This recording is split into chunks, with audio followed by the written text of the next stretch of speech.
Hi, it's Rosanna, and this is the new face of 60.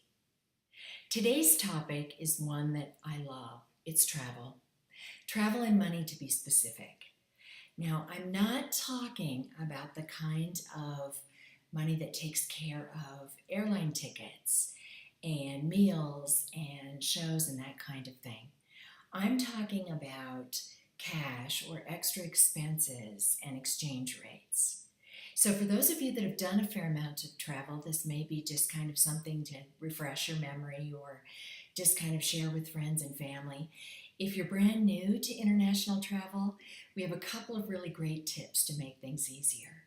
We travel a lot internationally, so we've kind of got our program down to a low roar, if you will. We can get through it without too much stress. So we come up with some sort of budget idea of what we need for each spot that we stop.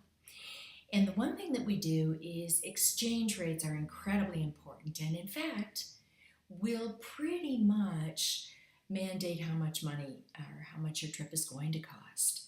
Now you can keep track of those like we do. We look at the Wall Street Journal every day. They publish the rates, and it's really easy to pay attention and to keep track of those. Now, the downside, traveler beware, you will not get that exchange rate. You will not get the published rate. But you can do some things to make it the very best that it can be. Now, they do fluctuate. Back when I first started traveling 100 years ago, the rates didn't fluctuate that wildly. The US dollar was strong, and it was strong against other currencies. I remember first traveling to Europe, and you'd get €5 for every US dollar. How great is that? And I remember one time in Japan, I was given 200 Japanese yen to the US dollar per dollar. Nowadays, it's 110. So it's literally half these days. So you really need to stay on top of that and just know kind of about where you should be. So tip number one is if you have to exchange some money to have some cash in pocket before you leave the country, get it at your bank and only get about $100. You don't need a whole big wad of money. This is just for tips and cabs and things like that. I bank with Chase. They're incredibly great about if I call a couple days ahead of time, my local branch will have the currency that I need. Don't go to some exchange, or they have them in the malls, they have them in different offices, mall settings. You just get a really awful rate for your money. So don't be wasteful there. Tip number two is never exchange your money at the airport or an exchange center, kiosk, shop, whatever you want to say about that. Don't go there unless you are absolutely in a hair-on-fire emergency. You need cash. You can't find any place else to go. Do try your hotel first. It won't be great, but at least you can be safe and you can get some money if you have an absolute emergency. But I would vote that you try with your bank. It's just the safest bet. Now, this brings me to a favorite tip, and it's not something you would think would be the number one tip, but the favorite tip is use your debit card. And my first reaction before I started using it was, oh my gosh, that seems fraught with potential disaster. But it's really a great way to get cash in a foreign country. Now, there are a couple of things to think about with a debit card. First of all, not all of these cards are created equally. If you bank with a large bank, a Wells Fargo, a Chase, First Bank, any of those, you're going to be okay. They're big enough. They have a lot of affiliations abroad. It's highly likely you'll be able to find one of their ATM machines and not be charged to get cash.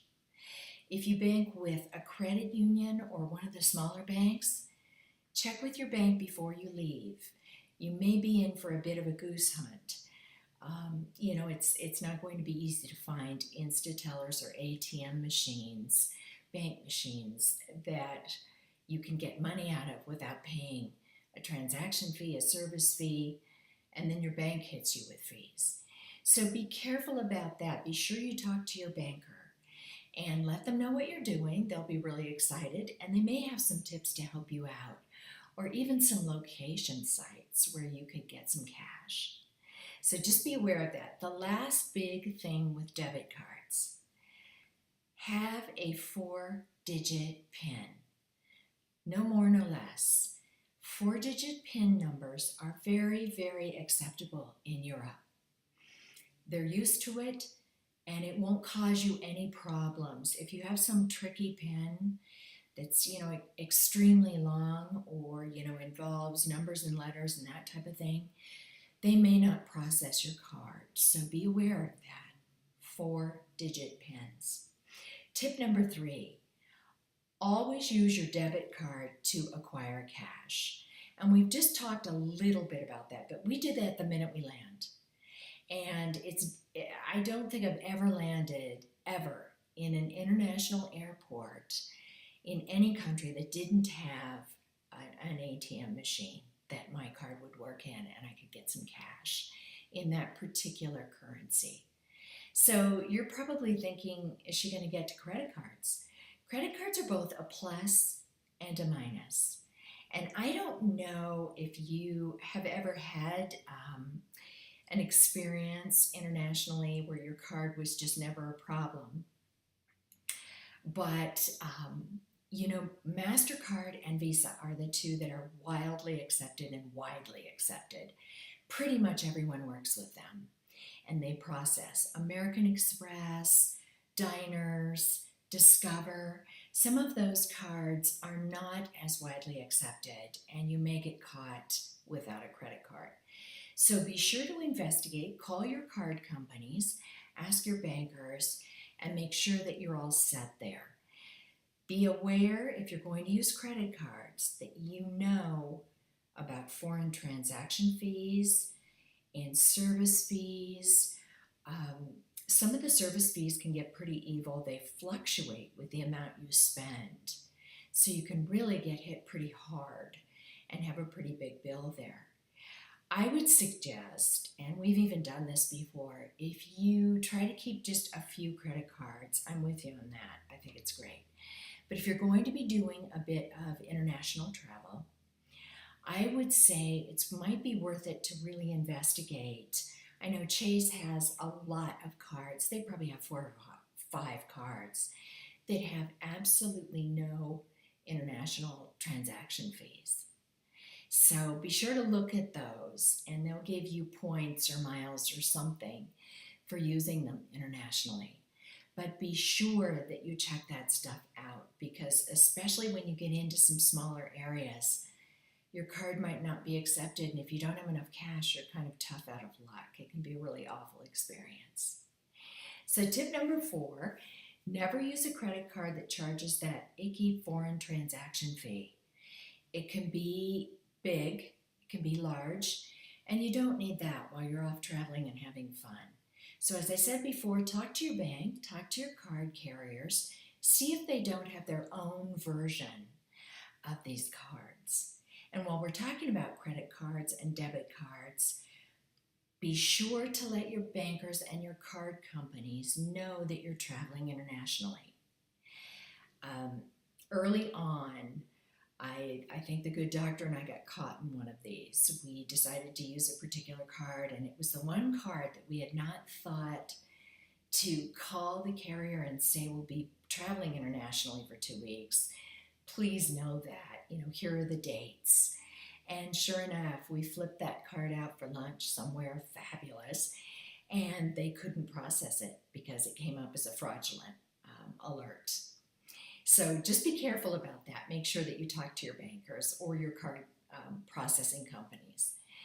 And again, be aware of those credit card surcharges. They can get really ugly. The last tip is always ask if your particular cards, be it a Visa, a MasterCard, Amex, anything that you have intention of using, find out before you leave whether or not it's widely accepted in Europe. This will be very important when you're standing there trying to make a purchase or trying to buy tickets or whatever you need to buy, and they say, I'm sorry, we don't process these cards here. So just be aware of those things. I hope you have the most amazing trip if you are planning a trip and almost ready to leave. And we have more information on this topic on our site at rosannajenkins.com. And it's just a fleshier version of this. It just has a few more details. And of course, as always, if you're leaving and you've never been to Europe and you need help, gee, where should I go? Or, how much should this cost us? What should we be looking at? Or how could we work on better airline deals? Anything like that. Drop us a line, reach out, give us a buzz, whatever you want to do, and we are more than happy to help. So again, thank you guys for watching, and I look forward to seeing you at our next video cast, The New Face of 60. Have a great trip. Bye-bye.